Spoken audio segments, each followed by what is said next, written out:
Hello and good evening everyone. This is me Ananya Mondal and welcome to my channel World of Mathematics. তো আগের দিন আমরা দেখেছিলাম যে রোলস থিওরেমের জিওমেট্রিক্যাল ইন্টারপ্রিটেশনটা, যে গ্রাফিক্যালি আঁকলে বা জিওমেট্রিক্যালি আঁকলে রোলস থিওরেমটা কেমন দাঁড়ায় আর কীভাবে সেটা স্যাটিসফাই করছে সেটা আগে আমরা দেখেছিলাম। তো রোলস থিওরেমের তিনটে কন্ডিশনস কী ছিল, যে if is continuous for all x, a less than equal to x less than equal to b যদি হয়, and f dash x মানে হচ্ছে ডেরিভেটিভ অফ এফ এক্স যদি এক্সিস্ট হয় for all x in a less than x less than b মানে open ইন্টারভ্যালে b এর মধ্যে যদি এক্সটা থাকে, and f a equal to f b যদি ভ্যালু অফ মানে f a equal to f b এর এ পয়েন্টে এফ এক্সের যা ভ্যালু বি পয়েন্ট মানে বি এন পয়েন্টসেও তাই এফ বি এর সেম ভ্যালু হবে। দেন কি হয়েছিল, then there exist at least one value c a less than c less than b such that f dash C equal to zero. তাহলে কি হবে, একটা সি এক্সিস্ট করবে, সিটা কি না এ বি ওপেন ইন্টারভ্যালের মধ্যে আছে, such that f dash C equal to কি হয়েছিল জিরো, মানে সি পয়েন্টে এফ এক্স এর ডেরিভেটিভটা কি হয়েছিল জিরো হয়েছিল। ঠিক আছে, তো এই ছিল আমাদের রোলস থিওরেম। তো রোলস থিওরেমের আজকে আমরা দেখব ভেরিফিকেশন, মানে হচ্ছে বিভিন্ন ফাংশনসের ওপরে রোলস থিওরেমটা ভেরিফাই করছে কিনা বা সেটা আমরা আজকে দেখব।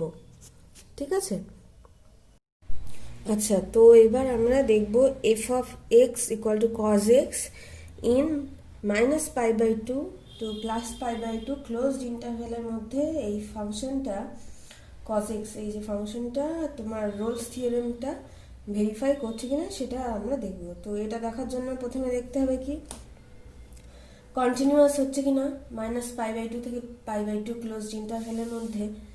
তো ব্যাপারটা হচ্ছে আমরা যদি কজ এক্স এর গ্রাফটা আঁকি, মানে আমরা তো জানি কজ এক্স এর গ্রাফটা কেমন, তো সেটা দাঁড়াবে কি এইরকম দাঁড়াবে কজ এক্স এর গ্রাফটা। ঠিক আছে, তো কজ এক্স এর গ্রাফটা হচ্ছে আনব্রেকেবল, মানে মাঝখানে কোনো ভাঙন নেই এই গ্রাফে। এটা যদি মাইনাস এই পয়েন্টে যদি মাইনাস পাই বাই টু হয়, এটা হচ্ছে পাই বাই টু। তো আমাদেরকে কি বলেছে, মাইনাস পাই বাই টু থেকে প্লাস পাই বাই টু এর এই ক্লোজড ইন্টারভ্যালের মধ্যে কজ এক্সটা কন্টিনিউয়াস হচ্ছে কিনা সেটা দেখাতে হবে। তো আমরা পরিষ্কার দেখতে পাচ্ছি যেহেতু গ্রাফিক্যালি কজ এক্স এর এই ছবিটার মধ্যে মাইনাস পাই বাই টু থেকে প্লাস পাই বাই টু এই অঞ্চলটার মধ্যে গ্রাফটার কোনো ভাঙন নেই বা নো ব্রেকেজ। ঠিক আছে, এই গ্রাফটা উইদাউট এনি ব্রেক কন্টিনিউ হচ্ছে। তো আমরা বলতেই পারি মাইনাস পাই বাই টু থেকে প্লাস পাই বাই টু এই ক্লোজড ইন্টারভ্যালের মধ্যে কজ এক্স এই গ্রাফটা কি হচ্ছে কন্টিনিউয়াস হচ্ছে, কন্টিনিউয়াস হচ্ছে এই পয়েন্টে। ঠিক আছে, আর কি হচ্ছে ডেরিভেবলও হয়ে যাচ্ছে, তাহলে minus pi by two plus pi by two open ইন্টারভ্যালের মধ্যে কজ এক্সটা ডেরিভেবলও হয়ে যাচ্ছে। ঠিক আছে, তাহলে কি বলছে, f dash x exist for all x in a less than x less than b, এটা একটা কন্ডিশনস ছিল। ঠিক আছে, তো এইখানে আমরা যদি এফ ড্যাশ এক্স করি, এখানে এফ এক্সটা তো কজ এক্স দেওয়া আছে, তো তাহলে আমরা কি বলতে পারি, F dash x equal to minus sine x, cos x এর ডেরিভেটিভ তো মাইনাস সাইন এক্স হয়, এক্সটা কোথায় থাকবে মাইনাস পাই বাই টু থেকে plus pi by two open ইন্টারভ্যালের মধ্যে থাকবে। আর একটা কি কন্ডিশন হচ্ছে যে f a equal to f b দেখাতে হবে, তার মানে হচ্ছে মাইনাস পাই বাই এ, এখানে এ ধরলাম মাইনাস পাই বাই টু, মানে এন্ড পয়েন্টসগুলোয় দেখাতে হবে যে দুটো ভ্যালু ইকুয়াল আসছে কিনা। ঠিক আছে, এন পয়েন্টসগুলো দুটো ভ্যালু ইকুয়াল আসছে কিনা সেটা আমাদের দেখাতে হবে। তাহলে দেখাতে গেলে কি করতে হবে, F of A equal to F of B হচ্ছে কিনা সেটা আমাদেরকে চেক করে দেখতে হবে, ঠিক আছে। তো তাহলে তার জন্য আমাদেরকে কি করতে হবে, F of minus pi by two, এটার ভ্যালু কত, তার মানে কি cos of minus pi by two 0 হয়। আর কি দেখতে হবে, এফ অফ এ হয়ে গেল এফ অফ বি, মানে cos of positive pi by two তে ভ্যালু, মানে F of positive pi by two, তার মানে cos of pi by two এটাও কি হয় 0 হয়। তো আমরা দেখতে পাচ্ছি এই দুটো ক্ষেত্রেই মানে F of A equal to F of B হচ্ছে, তার মানে, তাই তো। তাহলে কি বলতে পারবো, F of minus pi by two equal to F of plus pi by two equal to 0, মানে দুই ক্ষেত্রেই একই ভ্যালু আমরা পাচ্ছি। তো এই কন্ডিশনটাও স্যাটিসফাই করলো, F of A equal to F of B হলো। তাহলে তিনটে কন্ডিশনই যখন স্যাটিসফাই হয়ে গেল, তাহলে আমরা কি বলতে পারবো নেক্সট, তাহলে সেই আমরা বলতে পারবো যে there exist at least one value c a b open ইন্টারভ্যালের মধ্যে such that f dash C equal to 0 হবে। তো চলো তাহলে সেটা দেখানো যাক। তো তাহলে আমরা লিখতে পারি বাই রোলস থিওরেম,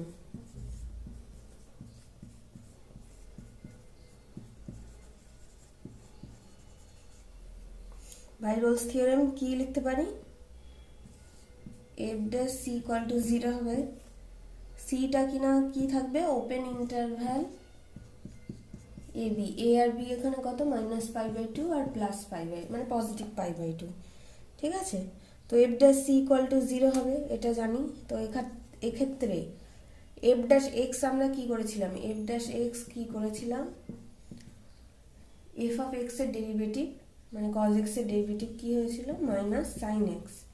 তো এক্ষেত্রে এফ ড্যাশ সি এক্স এর জায়গায় C minus sine C equal to 0, তার মানে, তাই তো। তাহলে minus sine C equal to 0, তার মানে এখানে কি বলা যায়, সাইন সি ইকুয়াল টু 0 এটা লিখতে পারি আমরা, ঠিক আছে।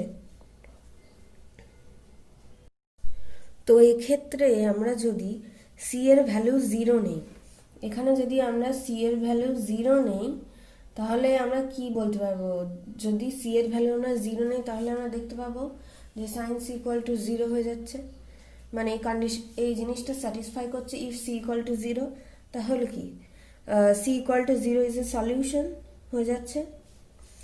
অ্যান্ড এখান থেকে আর কি মানে যেটা কন্ডিশন আমাদের ছিল মাইনাস পাই বাই টু থেকে প্লাস পাই বাই টু এর মধ্যে সিটা আছে, তো 0টা মাইনাস পাই বাই টু থেকে প্লাস পাই বাই টু এর মধ্যেই আছে, ঠিক আছে, সি এর ভ্যালুটা। তো সি ইকুয়াল টু 0 কন্ডিশনটা স্যাটিসফাই করছে, তো one of the solution is C equal to 0, hence Rolle's theorem is verified, ঠিক আছে। তাহলে কি বলতে পারি, তাহলে আমরা বলতে পারি হেন্স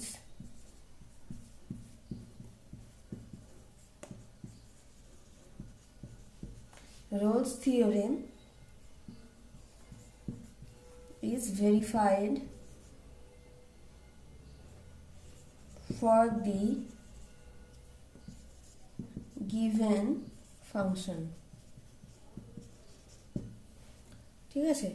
তো এইভাবে আমরা রোলস থিওরেমটা ভেরিফাই করলাম এই গিভেন ফাংশনের জন্য। প্রথমে কি দেখালাম, প্রথমে দেখালাম যে ফাংশনটা কন্টিনিউয়াস হচ্ছে কিনা এই ক্লোজড ইন্টারভ্যালের মধ্যে।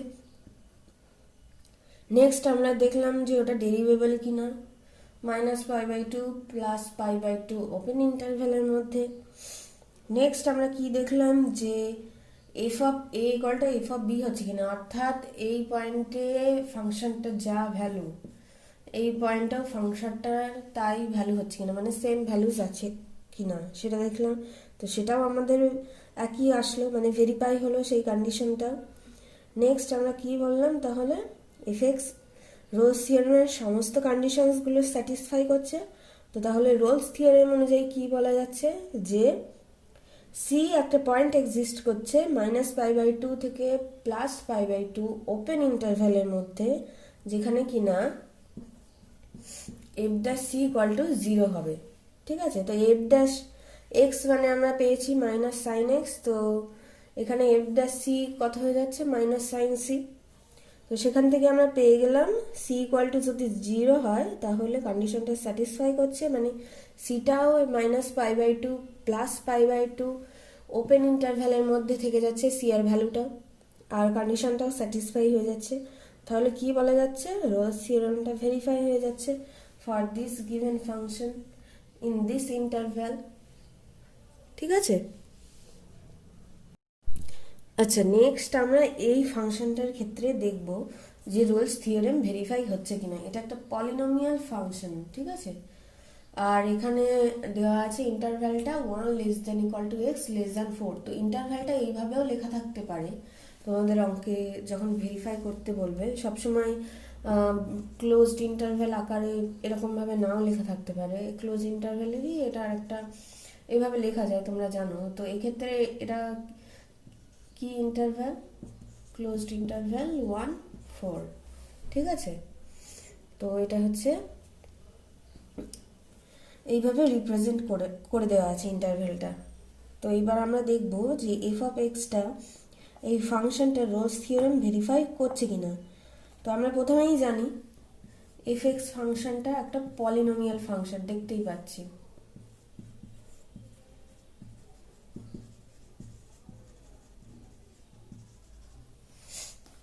ঠিক আছে, পলিনোমিয়াল ফাংশন হচ্ছে এটা। তো পলিনোমিয়াল ফাংশনের ক্ষেত্রে আমরা জানি যে পলিনোমিয়াল ফাংশন হচ্ছে কন্টিনিউয়াস হয়। ঠিক আছে, তো এটা যেহেতু polynomial function, then it is continuous at every point. তাহলে কি বলা যায়,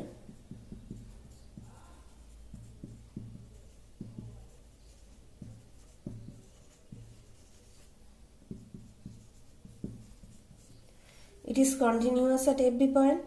ঠিক আছে, তাহলে এটা কি হবে, এটা 1-4 ক্লোজ ইন্টারভ্যালেও কি হবে, কন্টিনিউয়াস হবে এই ফাংশনটা।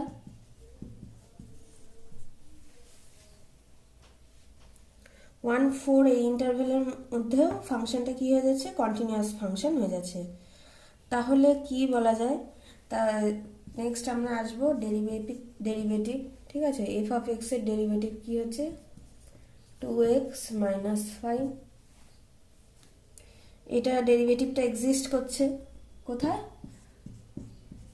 1-4 ওপেন ইন্টারভ্যালে।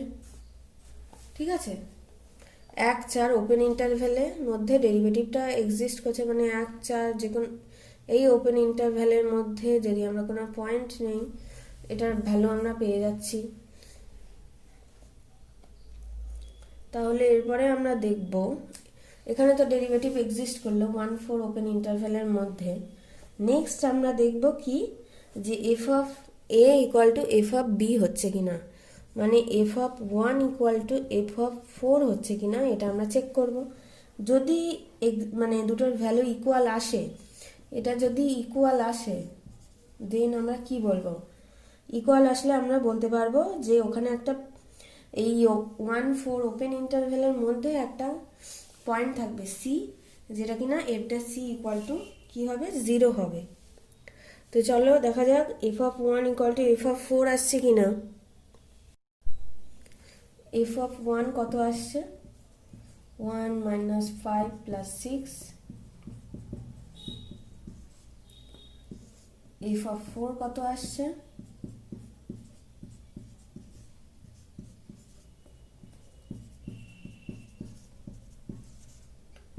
সেম ভ্যালু, তাই তো। F of 1 equal to F of 4 চলে এলো, তাহলে এই কন্ডিশনে স্যাটিসফাই হয়ে গেল। ঠিক আছে, তাহলে এই ফাংশনটা কি হচ্ছে, রোলস থিওরেমের সমস্ত কন্ডিশনগুলো স্যাটিসফাই করে দিচ্ছে। তাহলে কি বলা যাবে, অ্যাটলিস্ট 1 পয়েন্ট সি এক্সিস্ট করবে, তাই তো। তাহলে অ্যাটলিস্ট 1 পয়েন্ট যদি সি এক্সিস্ট করে, দেন কি বলবো, F dash C equal to 0 হবে। তাহলে চলো লেখা যাক, সিটা কোথায় থাকবে, সিটা থাকবে কোথায়, 1 থেকে 4 মধ্যে, 1 4 ওপেন ইন্টারভ্যালের মধ্যে সি থাকবে, তাহলে সি এরকম একটা ভ্যালু নিতে হবে, মানে ভ্যালু আসবে যেখানে ওই ভ্যালুটা 1 থেকে 4-এর মধ্যে থাকবে, নট উইথ দ্য এন্ড পয়েন্টসগুলো হবে না যেহেতু ওপেন ইন্টারভ্যাল। তাহলে আমরা কি বলবো, F dash C equal to 0, এটা হয় রোলস থিওরেমের কন্ডিশন অনুযায়ী। এফ ড্যাশ সি এখানে কি হবে, 2c মাইনাস 5 ইকুয়াল টু 0। এখান থেকে আমরা সি কত পাচ্ছি, 5/2, ঠিক আছে। আর এই 5/2 কিসের মধ্যে থাকছে, 1 থেকে 4-এর মধ্যে থাকছে। তো এক্ষেত্রে তাহলে কি হলো, রোলস থিওরেম ভেরিফাই হয়ে গেল এই ফাংশনটার ক্ষেত্রে, ঠিক আছে। তো এই ফাংশনটার ক্ষেত্রে আমরা তাহলে দেখে নিলাম যে এটা Rolle's theorem verified for this given function, ঠিক আছে।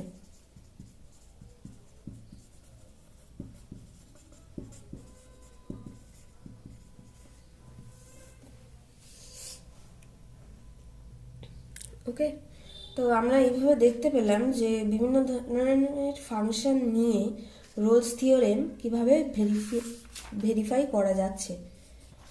তো এরপরে আমরা আরও দেখব আরও বিভিন্ন ধরনের, এগুলো তো গেল আমাদের প্রিলিমিনারি কিছু ফাংশন নিয়ে যে সোজাভাবে আমরা কীভাবে দেখাতে পারি যে রোলস থিওরেম ভেরিফাই করছে।